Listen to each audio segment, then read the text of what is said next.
That is the closing bell on Wall Street, and now it's Market Domination Overtime. And we are joined by Jared Blickery to get you up to speed on the action from today's trade. Let's see where the major averages did end up. Here's how they ended up in the green. We're going to start this week off in the green, rally mode. Of course, we had that consumer confidence report this morning, a rebound, that helps. The U.S.-EU tariff reprieve, that helps. At rallying global bonds, the bounce we saw in the JGBs, Japanese government bonds, all added up, got the Dow up about 740 points. The S&P 500, your broad gauge, tacking on more than 2%.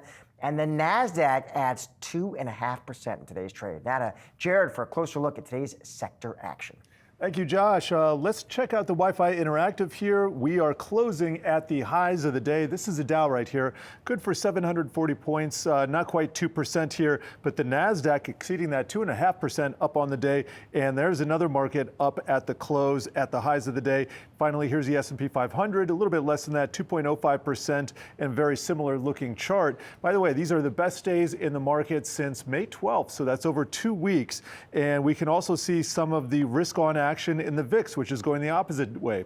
Lower VIX usually concurrent with a rising stock market, and that's what we saw today, back below the 20 mark. And we can also take a look at the 10 and 30-year T-bond yields. Here's the 10-year T-note yield. That was down 7 basis points to 4.43%, and the 30-year, as I've been talking about all today, down below 5% again, down about 9 basis points. Also, real quick, U.S. dollar index up just a little bit off of those lows, pretty close to 3-year lows. So that's an important development as well.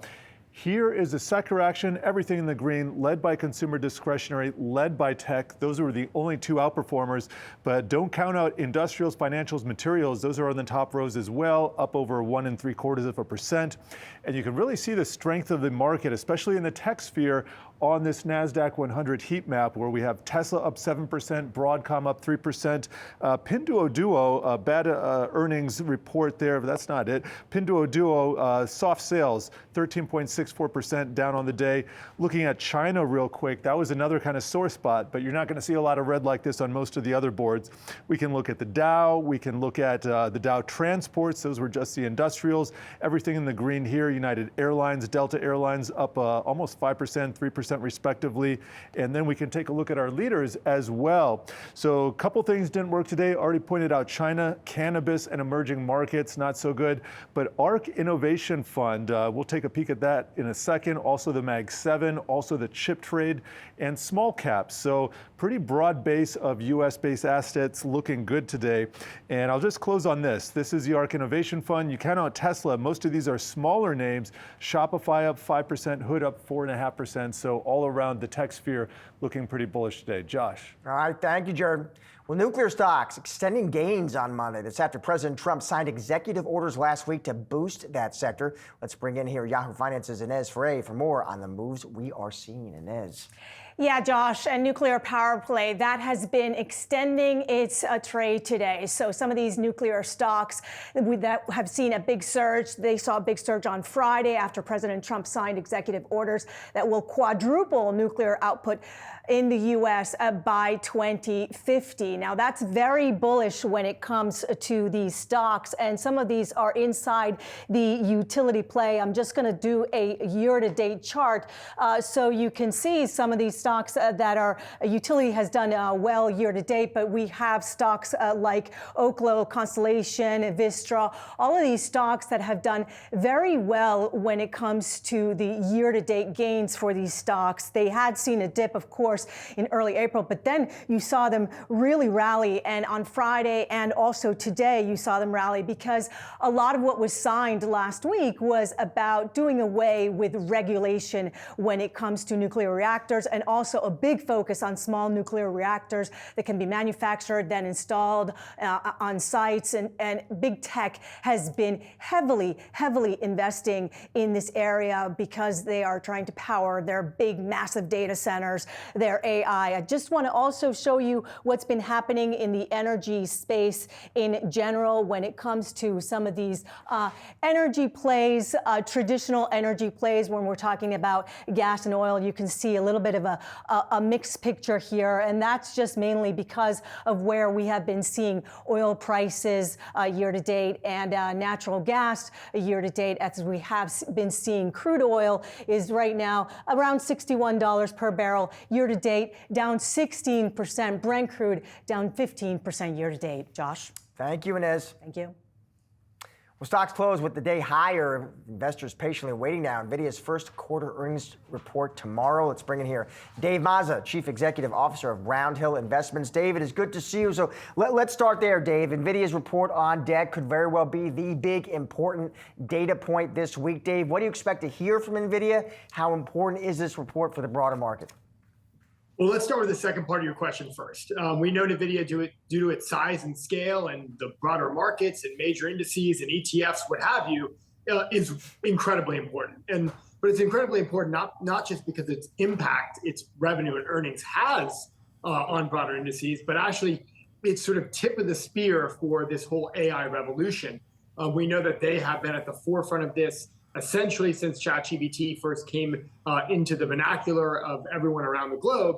And since then, they really have become and established themselves as the leading provider and go-to for companies and sovereign governments to be able to scale their AI efforts. And what we're really going to be looking for is, of course, not just their ability to kind of deliver on the revenue expectations that they have, which are expected to be huge growth that we've seen just essentially quarter in and quarter out, but a lot, of course, on what are we going to get out of the guidance, especially when we cut through the noise on what's happening with tariffs and just the broader uncertainty of what is their business model begins to look like if they're going to be losing all this China revenue, and are they going to be making it up from the hyperscalers themselves, and of course a lot of these deals that they just were able to ink on that Middle East tour.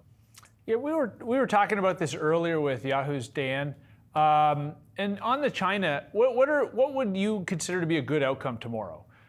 Say nothing, say something, have it resolved, a path to resolution. It's sort of very volatile, like all the trade policy. What do you want to see? Yeah, well, it's interesting. Of course, the company themselves have tried to be pretty vocal to date about, one, the lost revenue, translating that into lost tax revenue for the U.S. But we know the export restrictions are not likely to come off anytime soon, of course, because of the broader rhetoric of what's going on the trade side.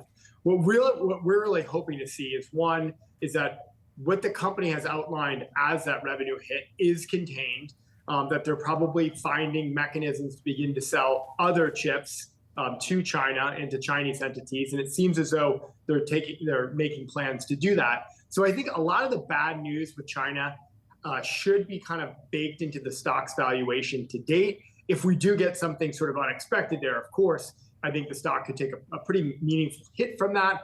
But with the China revenue story of course, slowing or potentially even kind of really coming down further, I think much of that is known. And of course, if something is unknown, that's a big question. Dave, more broadly beyond just Nvidia, I'm just curious how bullish you are, Dave, on that broader AI trend and theme. I mean, this last earnings seasons, we went into that season, Dave, there were questions about the AI boom. There were questions about big tech, how much they would keep spending on that boom. The truth is they intend to keep spending a lot, but curious to get your thoughts. Yeah, we think that's not slowing down anytime soon, right? We know that there was a big fear in the markets, as you noted, that we were going to start hearing in some of the rumors, whether it's Meta or Amazon or Microsoft, that they were going to start pulling back from data centers.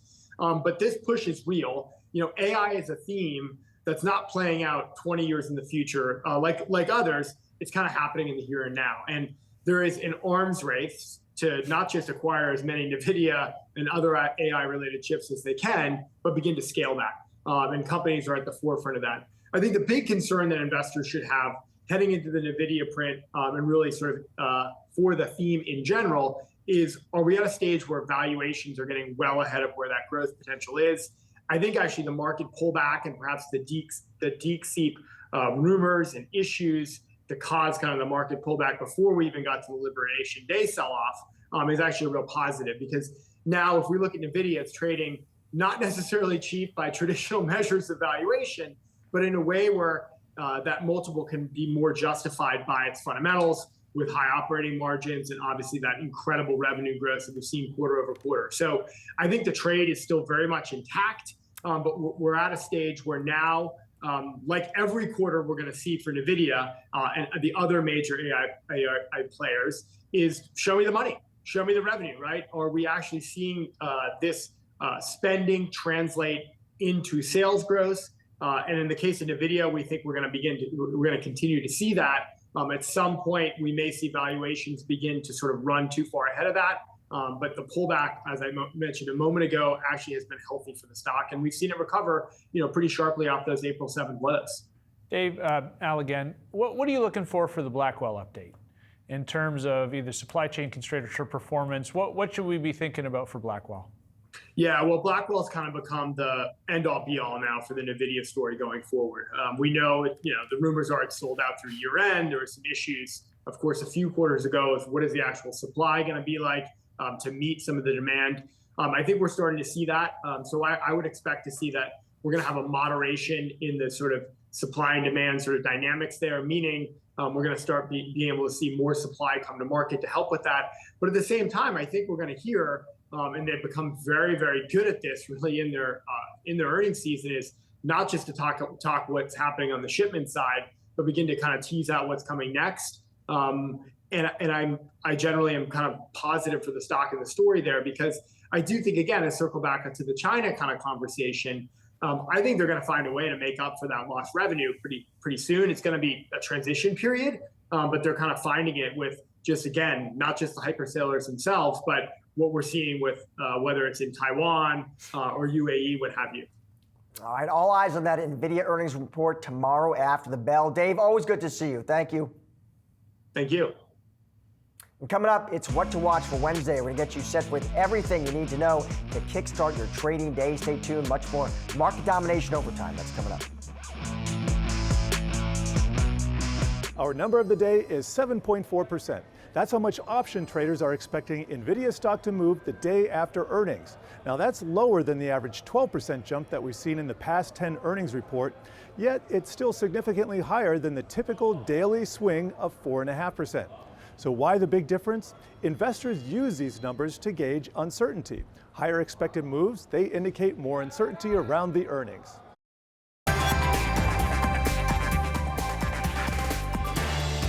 All right, now time for some of today's trending tickers. We're taking a look at shares of Boeing and CoreWeave. The Justice Department announcing last week a non-prosecution agreement with Boeing related to two deadly 737 MAX crashes in 2018 and 2019. I know, Al, you wrote about this topic, so what is the very latest? So Boeing is going to avoid the felon tag, which is a good thing. And if you look at the stock, it opened up at about 205. It ended down a little less than 1% on a good day for the market. It feels like it should be a big deal. The problem is, you have to be careful when you talk about it because you're talking about 346 lives.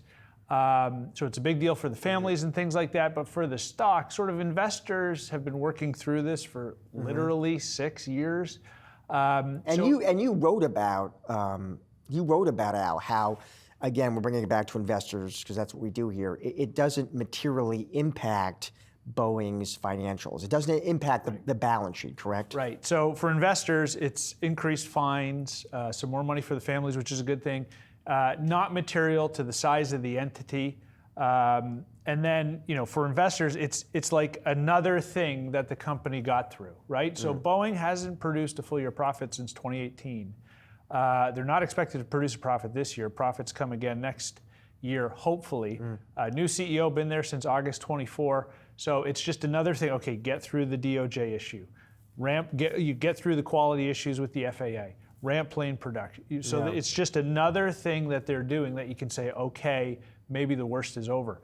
Don't forget, this was a $440 stock. We're still dealing with a $200 stock. We're still waiting for the turnaround to arrive. All right. Moving on. Let's check out CoreWeave stock, because that one is soaring. Now, that is despite Barclays analysts downgrading this one to equal weight. So this one, all right, so Barclays steps in now. They cut to equal weight, so they move to the sidelines. They say after the rally on this one, valuation they talk about at levels that could be stretched to move higher off fundamentals in the near term. They do say it is important not to undersell CoreWeave as what they say one of the first pure play Gen AI stories in software, but they do go to the sidelines, target set at 100. Yeah, it feels like you ask ChatGPT what is the best stock, Gen AI, pure play. Listen, I have nothing against CoreWeave, and I'm not an AI expert. This was a $40 IPO like a month and a half ago, and now it's a $123, $124 stock. So, I feel like I'm being, dour today, but I think you just Maybe just realistic, Al. You just have to be careful with price action like this. Maybe take a little off the table. Just we had buy, don't buy with Rivian. Look at the early price trading action in Rivian. Trees don't grow to the sky. It's a great company. Great companies always not great stocks. Al, and by the way, it does look like most financial analysts who are paid to tell you what to do with the stock do agree with you, Al, because most on the street are now at a hold like Barclays. There you go. All right, the White House, meanwhile, reportedly directing federal agencies to cancel all remaining contracts with Harvard University. That's as Trump continues his fight with that institution. For more, let's welcome in here Yahoo Finance's Rick Newman. Rick. Hey, guys. You got to wonder what is going on here with Trump. And so I dug into this a little bit.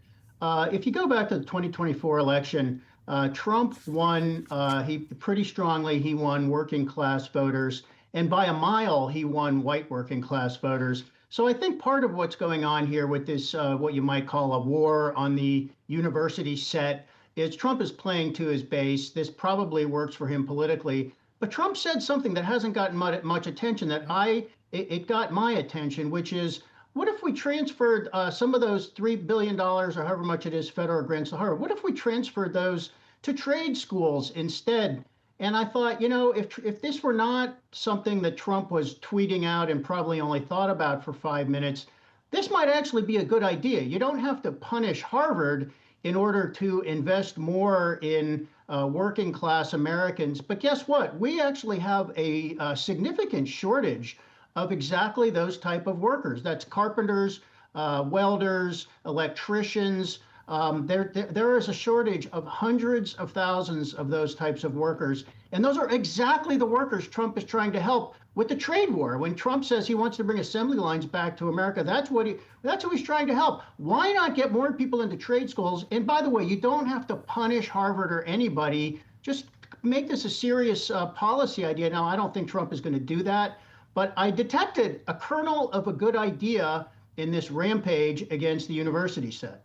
You know what? It's interesting, a kernel of a good idea. But when I was a young lad, I thought maybe someday I could go to an Ivy or like a Harvard. It was aspirational for his base. It seems like the reputation of the Ivies has taken a significant hit. It's a difficult question to answer, but do you just see any sort of lasting impact on the mind space that they occupy in his base as being, this is where it would be a proud moment for the family if they got into a place like this? Well, one of the things that's not that relevant to our audience, but this is a huge culture war issue for Trump. I think he's got it. He nailed it pretty well that elite universities did turn out to be bastions of wokeness, however you define wokeness. If you believe wokeness exists in the U.S. society, then if it exists anywhere, it exists at these elite universities. And then we saw the controversies with all the anti-Israel protests at some of these universities. And I think Trump, given his audience, his audience is these people who just want to go back to what they consider bedrock values of the 1950s when things were simpler.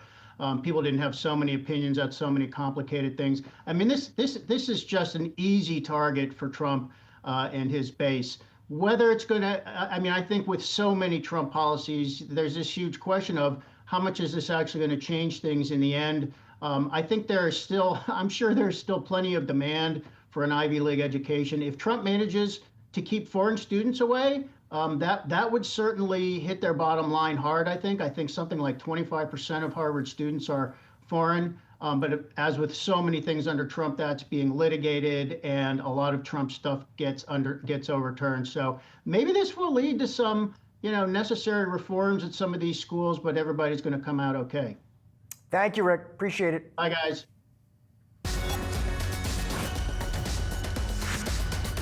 All right, time now for what to watch Wednesday, May 28th. We're going to start off on the earnings front here. All eyes will be on Nvidia. The AI giant announcing results for the first quarter after the markets close. Analysts expecting Nvidia to post strong Q1 results driven by high demand for its new Blackwell chips. Yahoo Finance is covering all things Nvidia on Wednesday with special coverage starting at 4:15 p.m. Eastern. Sticking with earnings, we'll also be hearing from some big names, including Salesforce, Dick's Sporting Goods, and HP Inc. Salesforce also announced the results for the first quarter after the market closed. Analysts expecting no major signs of a slowdown there, despite an uncertain macroeconomic landscape. AI also in focus for Salesforce. Investors looking for any insight into when that company will start to see significant revenue from AI developments. And taking a look at the Federal Reserve, we're going to be getting a little Fed commentary tomorrow from Fed President Neil Kashkari. Also coming tomorrow are minutes from May's FOMC meeting, giving more insight into the Fed's decision to hold interest rates steady in May. Well, that'll do it for today's Market Domination Overtime. Be sure to come back tomorrow at 3 p.m. Eastern for all of your coverage leading up to and after the closing bell. And a big thanks to Barron's Associate Editor Al Root for joining us today. Al, it was great to see you, as always, on set. Yep, always great to be here. And my final thought, yes, be positive. Just embrace the Nvidia earnings. Get the popcorn, tune in Yahoo Finance, watch the stock after. Enjoy the show. This is what we do. Al, thank you. Great. On the other side of the break, it is Asking for a Trend. I've got you covered for the next half hour with the latest and greatest market moving stories so you can get ahead of the themes affecting your money. Stay tuned.